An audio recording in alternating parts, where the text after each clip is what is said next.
अस्सलाम वालेकुम भाई, ये जो चीज़ पड़ी हुई है ये क्या चीज़ है?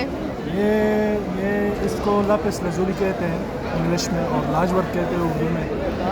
ये बदख्शान से आते हैं और ये बदख्शान से पूरी दुनिया में सिर्फ बदख्शान में ये मिलता है और कहीं भी ये नहीं मिलेगा। और ये अफगानिस्तान में अच्छा, अफगानिस्तान में है। तो इसके क्या तिपी फायदे क्या हैं?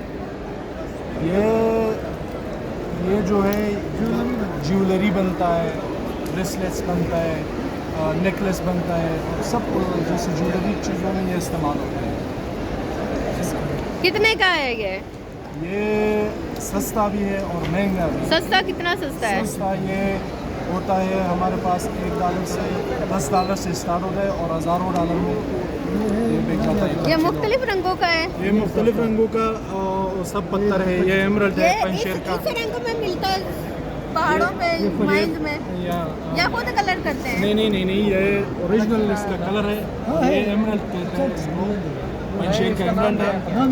और ये जो है ये हेक्मनाइट है, ये भी इसी माइन से है जैसे लाजबर के माइन होता है वही से ये है। और ये जो है ये रूबी काबुल का रूबी है जो फलक का। कैसा रिस्पॉन्स जा रहा है आपका यहाँ काम का? अभी तो अच्छा है। चलो, बेस्ट ऑफ लक।